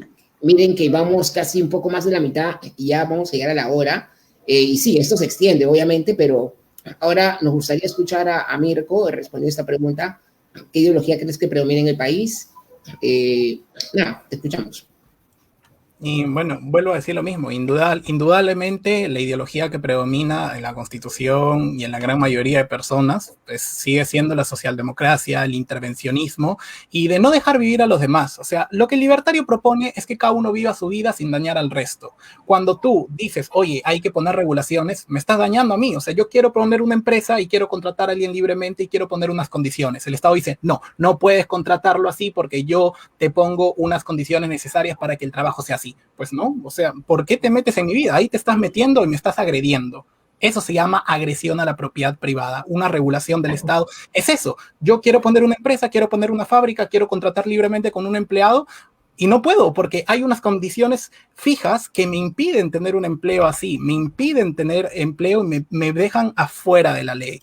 Y bueno, básicamente eso es lo que yo creo que impera y me gustaría hacer una condición bastante. Recordemos que las empresas formales, vuelvo a dar el dato, que parece que no ha quedado bien claro, el 40% de los ingresos de las empresas formales se van en impuestos. El 40%. Nadie quiere ser formal en el Perú. El 40% según la Asociación de Contribuyentes se va en impuestos. Yo sí jamás sería formal y si tengo alguna empresa jamás sería formal porque no quiero que me roben el 40% de lo que gano. O sea, eso es una inmoralidad y eso es un robo. Y si no me creen, por ejemplo, podemos citar a Marx. Si Marx también estaba en contra de los impuestos. Él decía lo siguiente, el pago de impuestos es un acto de alta traición. Negarse a pagarlos es el primer deber ciudadano. O sea, eso es lo que decía Marx. Estaba en contra de los impuestos también. O sea, una locura total. Pero también, bueno, responderle lo último que dijo mi contertulio. Él decía lo siguiente, bueno, o sea, si no hay un salario mínimo, entonces ¿cómo los sueldos van a ser precariedad? O sea, decir eso es desconocer teoría económica. Yo le invito a leer, por ejemplo, Camino y Servidumbre de Friedrich von Hayek para que entienda cómo funciona el proceso de acumulación de capital. Lo explico muy rápidamente. ¿Por qué existen países ricos y por qué existen países pobres? Por ejemplo, ¿por qué Suiza es rico y el Congo, por ejemplo, la República Democrática del Congo es pobre? Básicamente porque en Suiza el que trabaja la tierra no la trabaja con las manos, la trabaja con un tractor de alta tecnología y con una supercomputadora, mientras el trabajador del Congo lo trabaja con un arado, con un buey, con sus manos, se trabaja como siempre. El estado natural del ser humano es la pobreza. Para salir de la pobreza se requiere un sistema que respete la propiedad privada, respete la acumulación de capital y los empleados puedan obtener bienes de capital a través del ahorro. Tú puedes, en el mercado tú sales y puedes decir, o ahorro o trabajo para alguien. Ok, no quieres ahorrar, pues trabaja para alguien. Y si no quieres trabajar para alguien, ser tu propio jefe, necesitas ahorrar. Se llama acumulación de capital. Entonces, para aumentar tu productividad necesitas máquinas, bienes de capital, que eso es lo que hace que el trabajador gane mil veces más. Ahí está la respuesta por qué Suiza es rico y por qué el Congo es pobre. Porque uno trabaja la tierra con máquinas y otro la trabaja como siempre se trabajó. Pobre, miserable. Entonces, ¿a quién hay que dejar tranquilo para que un país salga de la pobreza? Exacto, a los que Marx llamaba los capitalistas, porque son los que ahorran, son las personas que ahorran para tratar de conseguir mejores bienes de capital y así crecen los salarios, gracias a la acumulación de capital. Teoría económica básica, si tú pones un salario mínimo, lo único que estás poniendo son trabas, o sea, son palos en la piedra. Esto también lo decía en la teoría de capital von Bauer, es un libro que recomiendo bastante, La teoría de capital de von Bauer, que es una teoría que te explica básicamente cómo funciona este proceso. O sea, creo que es indispensable saber por qué existen países ricos y por qué existen países pobres. Eso es básicamente. Si queremos seguir con el cuento de la justicia social, de que hay que poner regulaciones, pues nos pareceremos un país más como el Congo, como Venezuela. Si queremos seguir un poquito más hacia la libertad, entonces respetaremos a la gente que ahorra y no las agrederemos o no las golpearemos, no las perseguiremos con impuestos. O sea, eso es básicamente. Hay una pregunta chiquita a Mirko, si se puede, para hacerlo así más tipo ping-pong. Yo creo que, Mirko, ahí tu planteamiento podría funcionar si es que viviéramos cada uno en una isla. Es decir, si todos fuéramos productores independientes, completamente autónomos. Y entonces tu ejemplo de la productividad agrícola funcionaría. Por una parte, uno no trabaja con máquinas y entonces tiene una producción más lenta, menos eficiente, otro usa máquinas y es así. Pero eso no es la economía real.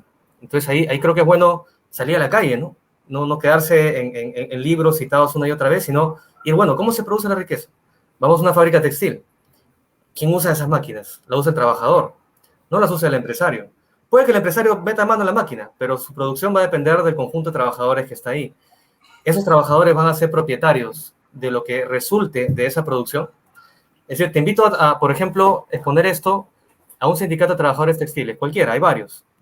Nuestro país tiene una industria textil muy precaria a nivel laboral, pero que exporta al extranjero por los buenos insumos que tenemos a nivel natural. Anda un sindicato. Dile a ese trabajador que gana un sueldo mínimo con un contrato de 3 meses y que aumenta su tope de productividad semana tras semana y se lo vuelven a subir y que si no lo cumple lo botan. Dile que esas máquinas le están haciendo ganar más. Es decir, el reino del libre mercado, esta idea de que con mayor productividad el trabajador gana más, solo funcionaría, curiosamente, en una sociedad donde no hubiera explotación. Es decir, si hubiéramos logrado el comunismo, yo estaría plenamente de acuerdo contigo. Diría, bacán, pues aumentemos la productividad porque así va a ganar todo productor directo. Todos los que producimos vamos a ganar más porque esa producción mayor vuelve al productor. Pero en la realidad el productor no es el que genera, es el que genera la riqueza, pero no es el que se apropia la riqueza. Es el propietario. Entonces, tienes un país donde hay desempleo y tienes que las empresas grandes contratan poca gente y mucha gente necesita comer y por eso se inventa su chamba y desesperada por la falta de empleo. Tienes una fila enorme de gente en una gran empresa.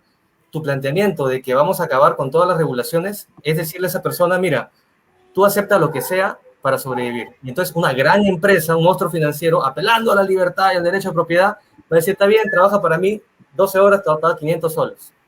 Y esa persona lo va a aceptar porque tiene que comer. Le digo, ¿eso es libertad? Claro, es un pacto entre privados, pero no en condición de igualdad, pues. Uno es propietario de capital, uno es propietario de fábricas, uno es propietario de máquinas, el otro no es propietario de nada. Quiere comer simplemente. Y entonces, este planteamiento que teóricamente puede sonar un poco endulzado, en la práctica es la fórmula perfecta de la precariedad laboral, del hambre y de las peores condiciones laborales que se han visto en la historia de la humanidad. Entonces, tenemos que ser un poco más conscientes de cómo funciona realmente la economía. Salir del libro, ir a la calle, hablar con los trabajadores, ir a las fábricas, ir a las actividades productivas y aprender economía desde ahí también. Eso creo que es importante, sobre todo si tú vas a hablarle a un público más grande, ¿no? Para que puedas también tener una perspectiva más amplia, ¿no? La realidad no funciona en islas. Unos trabajan para otros y hay explotación y es real y es bien concreta. Y no es una imaginación de los socialistas. Transmite esto en cualquier barrio popular, en cualquier sector de trabajadores y vas a encontrar que el obrero no es una fantasía del socialista. Es una persona real y concreta y es una porción mayoritaria del país. Excelente. Yo tengo una pregunta puntual. Antes de mostrar la respuesta de los que han estado respondiendo la encuesta que está en el comentario fijado, y esta pregunta es para Omar. Te he venido escuchando y me parece muy interesante lo que mencionas. ¿Y qué reflexión tendrías, por ejemplo, o en dónde entra, por ejemplo, las diferencias individuales, ¿no? O sea, ¿tú crees, por ejemplo, que esta jerarquía social, crees tú que es evitable? O sea, en realidad, ¿podemos llegar a encontrar una sociedad en donde no haya niveles jerárquicos? ¿O crees que es algo que siempre se va a tener que dar? Porque yo hago este ejemplo, ¿no? A ti te dan 1.000 soles y a mí me dan 1.000 soles. Yo, por mi experiencia, por mi propia decisión personal, lo invierto en negocios y tú, por ejemplo, lo gastas en el tragamonedas o lo inviertes en un negocio que no te rinde. Entonces, a mí el negocio me rindió, a ti no, por cuestiones, bueno, del azar, no lo sé, de alguna mala estrategia, en fin. Entonces, ahí se va a generar esta desigualdad por una decisión individual. ¿Cómo crees tú que funcionen estas desigualdades naturales, digamos, en la sociedad? Porque entiendo tú, y yo también comprendo totalmente lo que mencionas, que la explotación siempre va a estar presente. Obviamente, no creo tampoco que todos los capitalistas o los empresarios sean buenos y sean los mejores y que van a cuidar a su trabajador. Ahora, hoy, por ejemplo, un empresario inteligente sabe que cuando cuida a su trabajador, el trabajador produce más también. Es una cuestión que hoy se conoce. Pero muy aparte de ello, ¿no? Muy aparte de ello, ¿qué opinas de esta jerarquía? ¿Crees que es evitable? ¿Crees que se puede trabajar para anular esta división de, digamos, de poderes, de quién tiene más, quién tiene menos? Yo creo que, bueno, no podemos ver el futuro como para decir esto siempre se va a dar o no se va a dar. Las sociedades cambian en función de su propia organización. Pero yo creo que es realmente muy difícil que acaben las desigualdades de poder de una manera total. Desde el hecho de que alguien tenga, por ejemplo, mayor capacidad de persuadir que otro, va a haber una desigualdad de poder. Desde el hecho de que uno tenga más fuerza física que otro, va a haber una desigualdad de poder. Una sociedad puede regularse para tratar de neutralizar esa desigualdad, pero puede que siga existiendo a ese nivel. Pero hay desigualdades y desigualdades.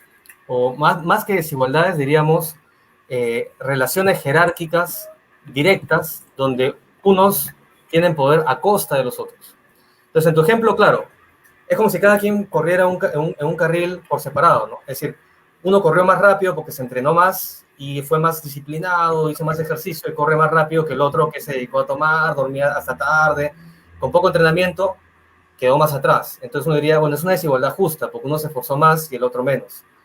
Si la sociedad funcionara así, yo no tendría ningún tipo de discrepancia. Pero en la práctica, todos los individuos de una sociedad somos parte de una misma estructura social.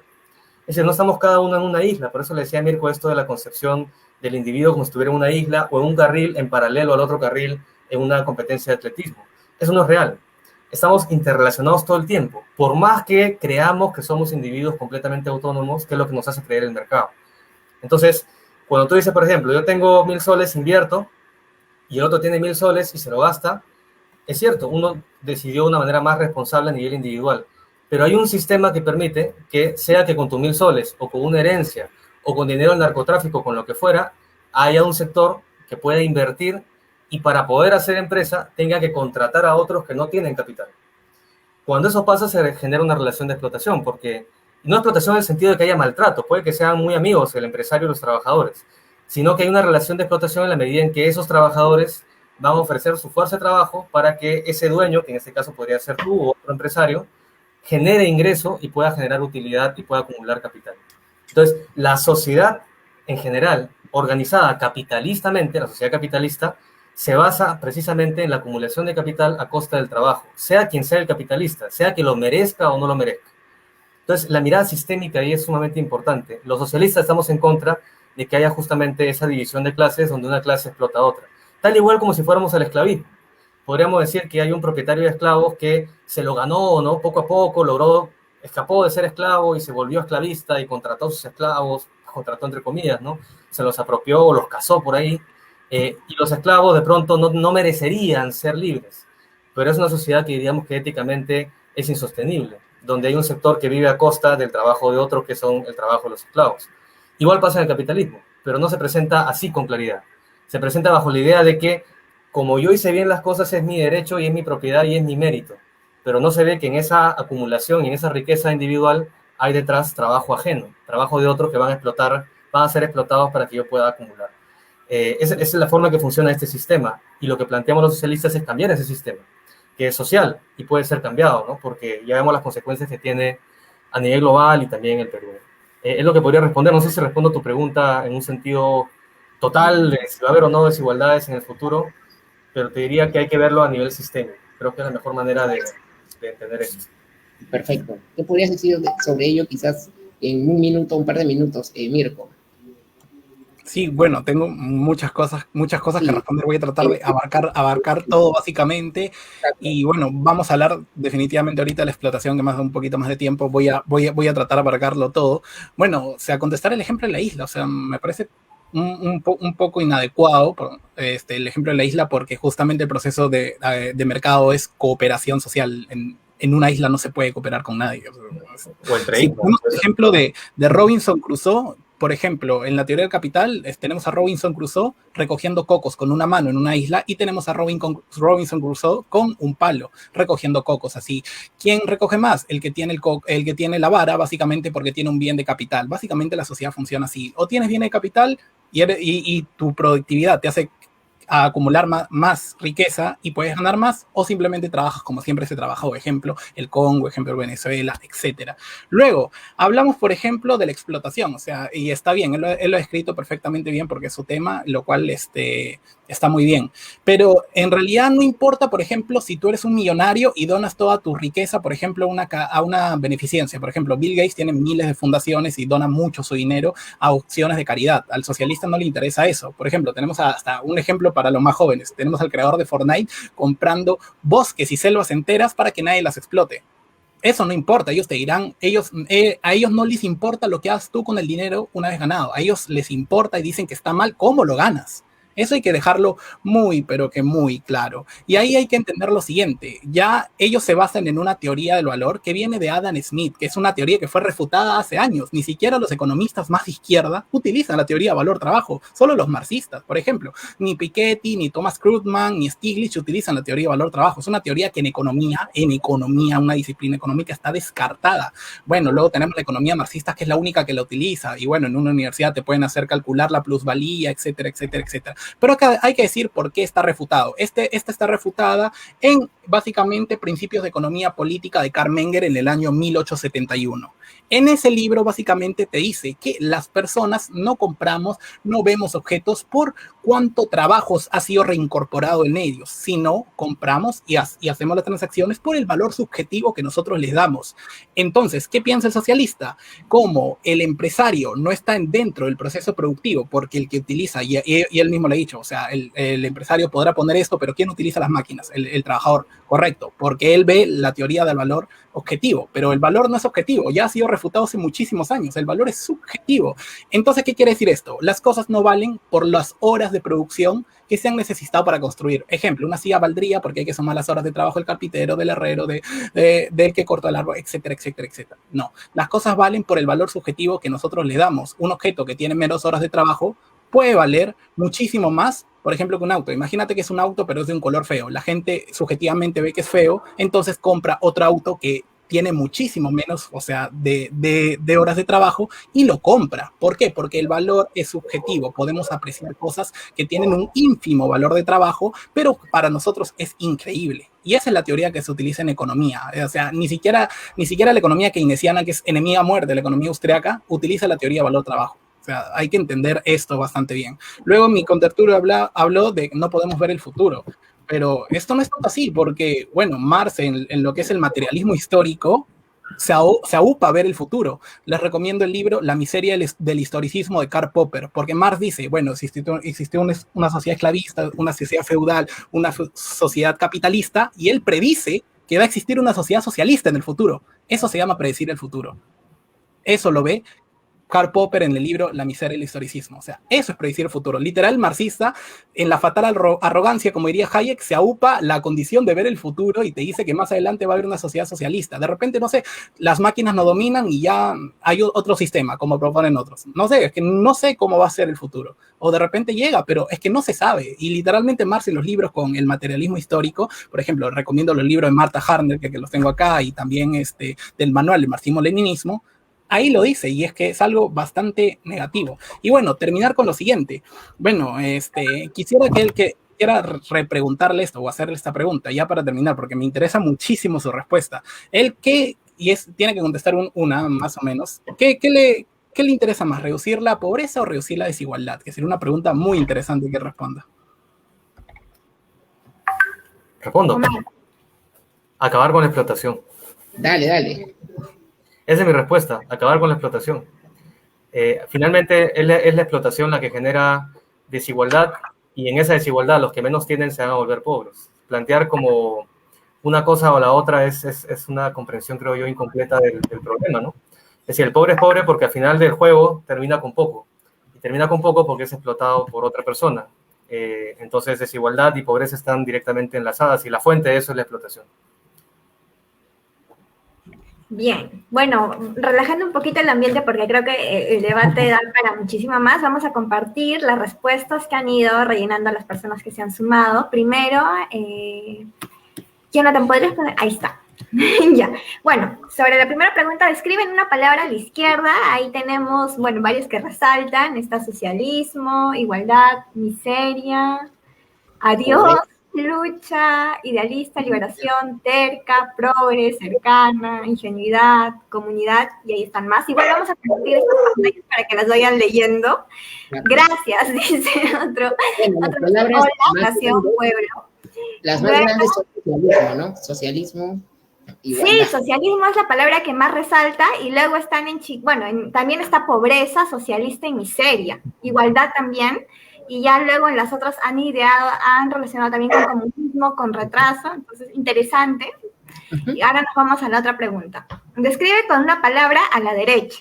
Capitalista, bueno, las más resaltantes son individualista, oportunidades, progreso, conservadora.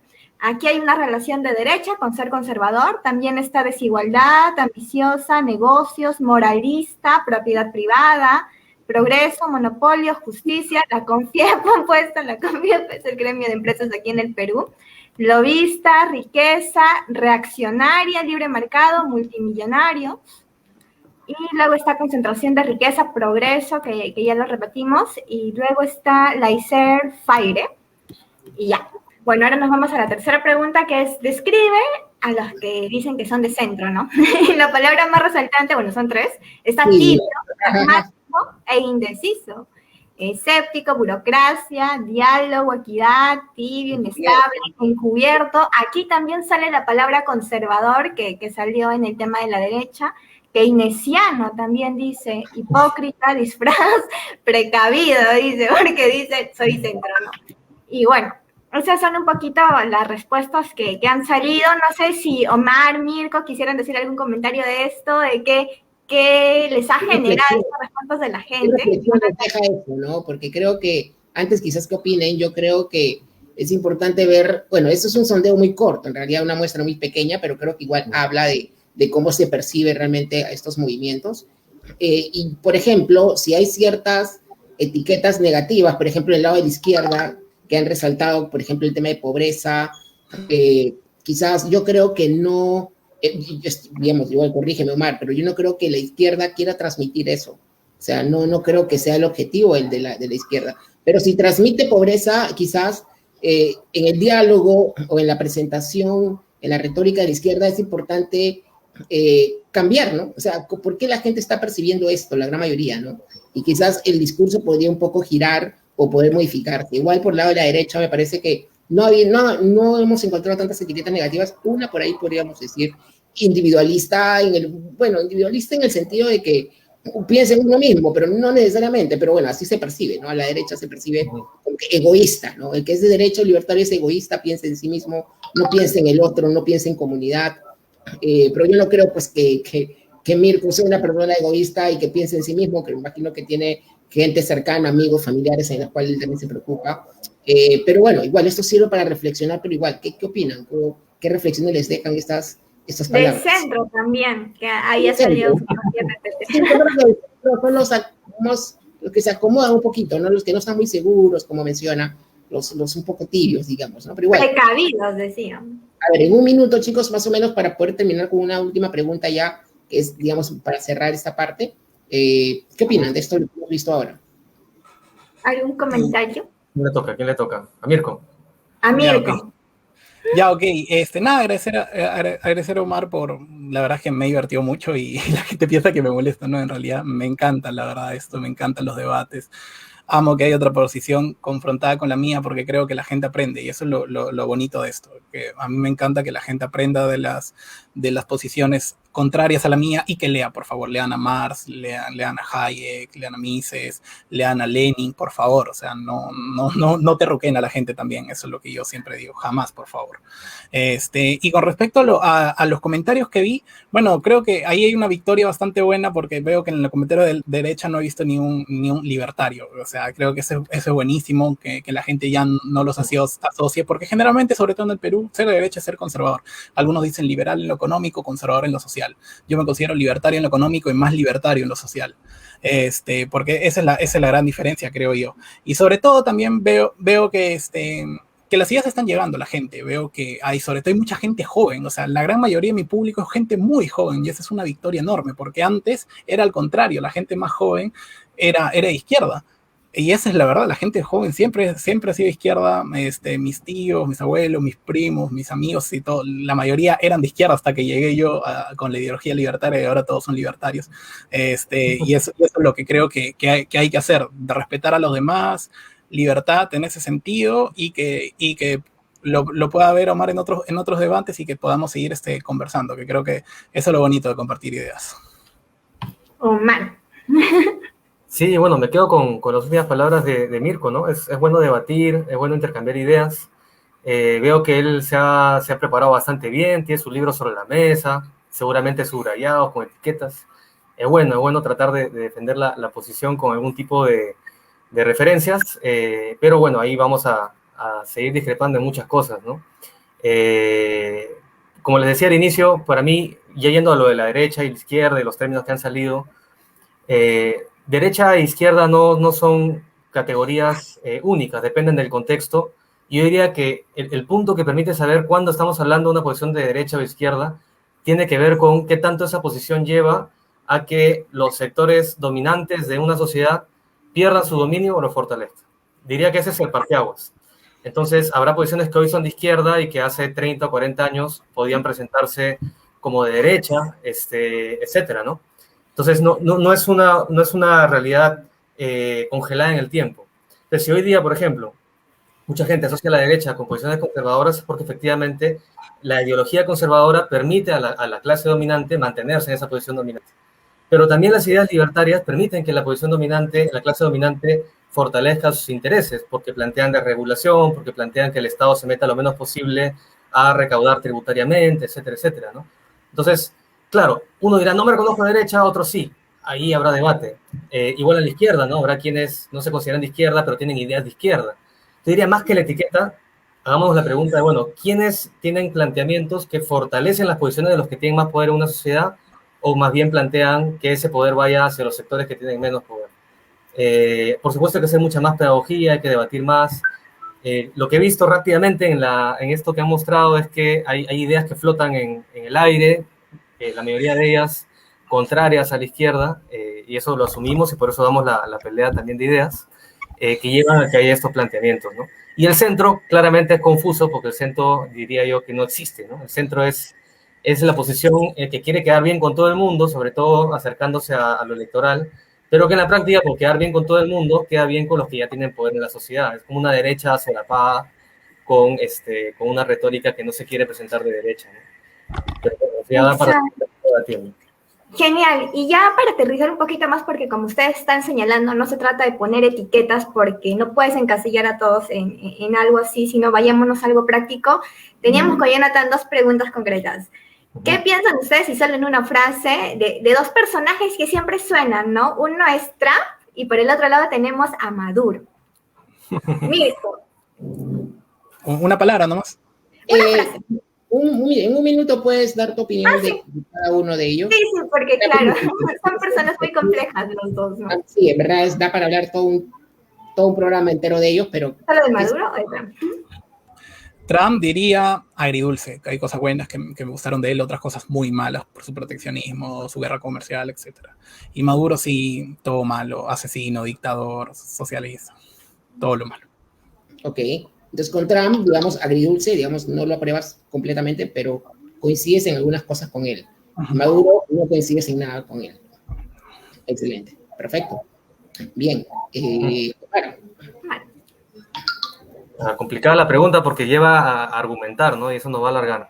Pero Trump, yo creo que representa una posición claramente, es como el rostro más claro de la presencia dictatorial que tiene Estados Unidos en América Latina y en el mundo, que lo llamamos imperialismo, porque es eso, ¿no? Es una lógica de un imperio que domina el planeta y que con Trump ha visto su máxima expresión, ¿no? Bloqueando economías de varios países, imponiéndose con invasiones o sosteniendo intervenciones militares o procurando desestabilizar países, en fin. Y en el caso de Maduro, yo diría que desconocimiento. Es decir, lo que llega al público peruano sobre Maduro es lo que pueda presentarse como lo peor, porque el argumento de decir que la izquierda de Venezuela y Venezuela es pobreza es el que se usa en todas las derechas del mundo para tratar de atacar a la izquierda. Y la verdad es que en Venezuela el pueblo venezolano lucha contra una feroz dictadura. Y esa feroz dictadura es la del imperialismo. Si uno revisa las medidas económicas que ha puesto Estados Unidos contra Venezuela, el Perú no podría aguantar creo que ni un mes. Les han bloqueado cuentas en el extranjero porque Estados Unidos le dio la gana de bloquearlas. Les han querido bloquear la importación de petróleo de Irán, les han bloqueado la importación de medicinas en plena pandemia. Es decir, claro, Maduro puede tener rasgos con los que podemos estar de acuerdo o no, ser un buen o un mal presidente, pero representa en este momento una resistencia a las posiciones imperialistas en América Latina, ¿no? Y por eso están vapuleados por toda la prensa internacional y los grupos de derecha en nuestra región. No lo dije en una frase, me fui de largo. Mirko, ¿qué opinas del bloqueo, Mirko? ¿Qué opinas de este último comentario que se habla mucho del bloqueo por parte de que Venezuela no crece justamente por un bloqueo por Estados Unidos y grandes poderes que no dejan que Venezuela crezca económicamente? ¿Qué información tienes?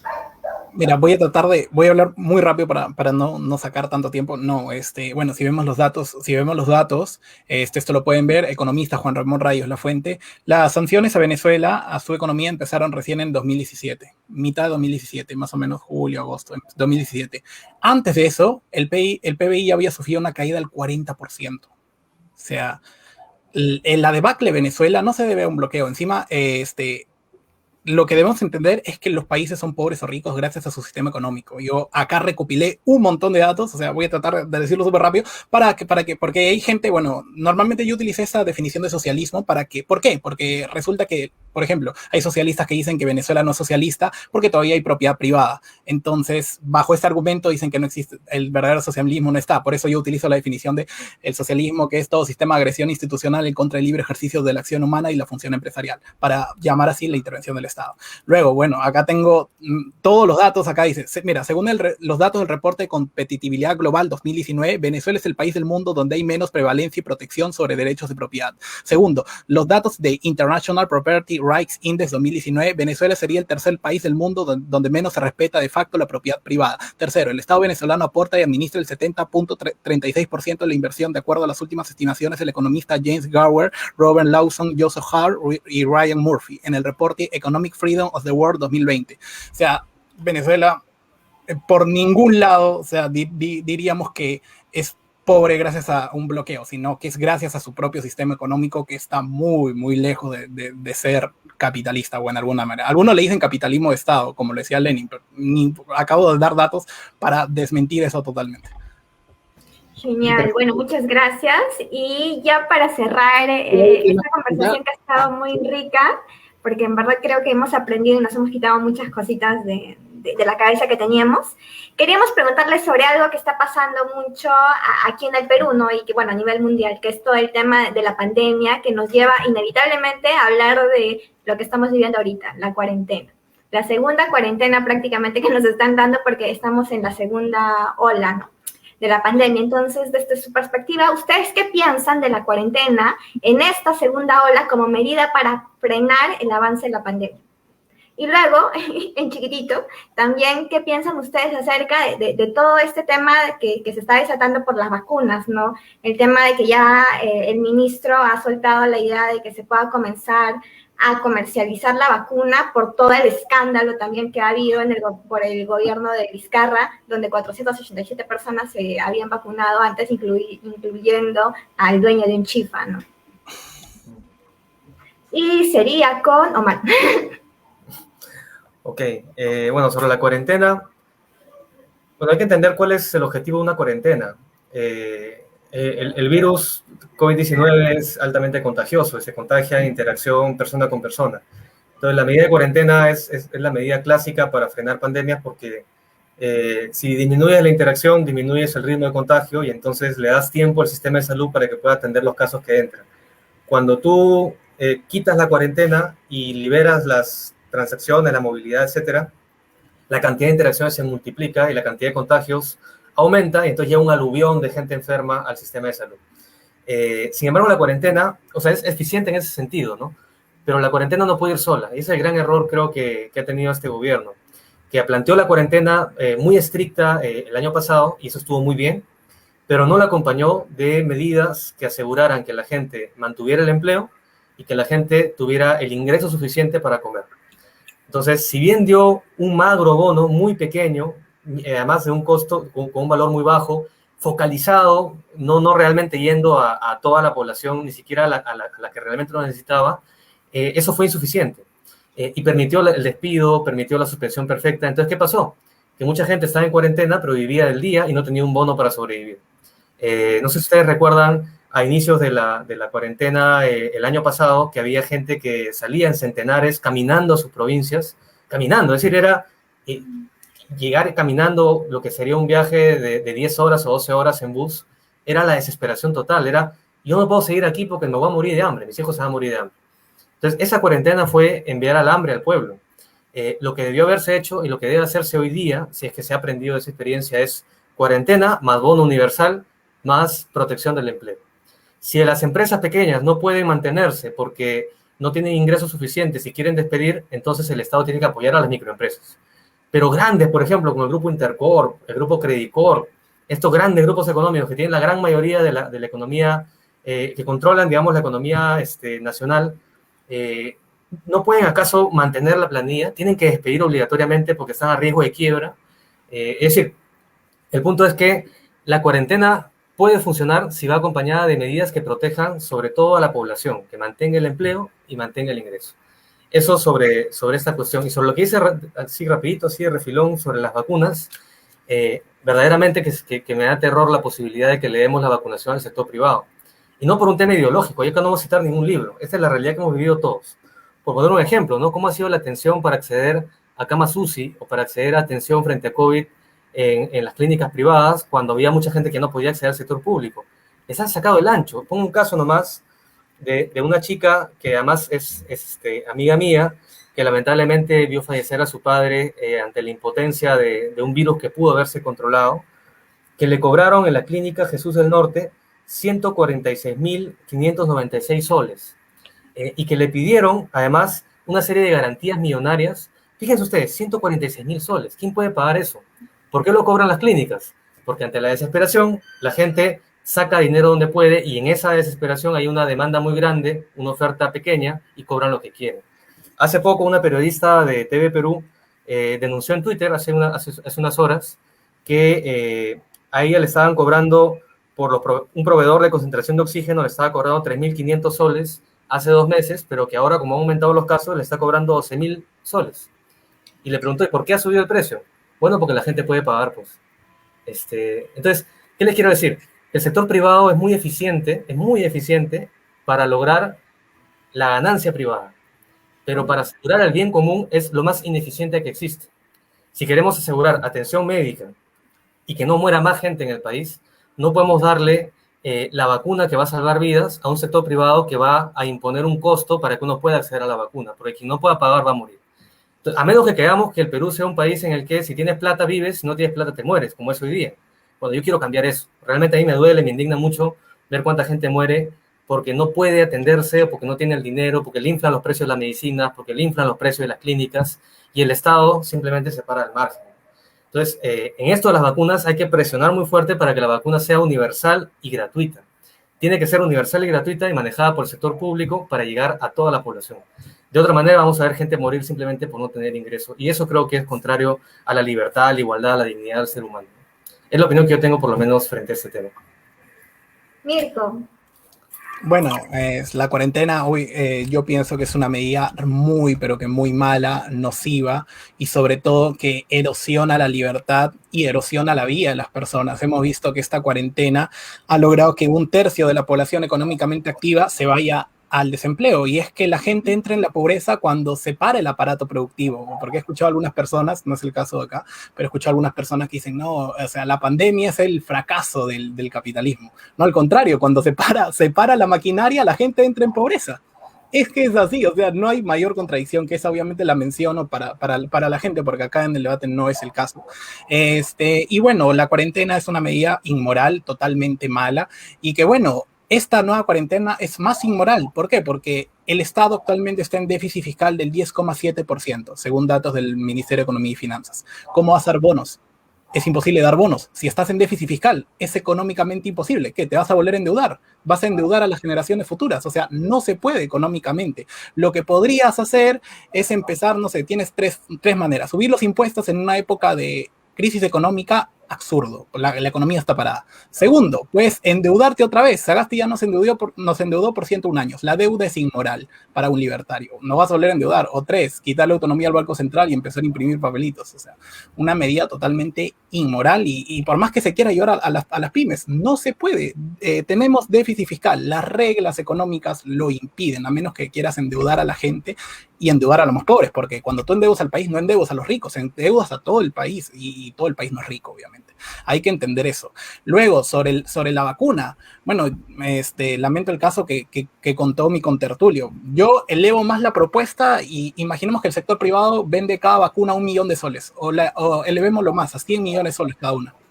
¿Y cuál es el problema? Si las vacunas, que ojalá que las puedas distribuir el sector privado para que las personas que puedan comprarla la paguen, y así tenemos más personas vacunadas. O sea, para mí, la verdad, que el precio esté estratosféricamente alto, yo de repente no las voy a poder pagar, pero las personas que les pueda pagar, sí. ¿Cuál es el problema? ¿Por qué? O sea, para mí eso es una cuestión de envidia, odio, resentimiento a la persona que tiene plata.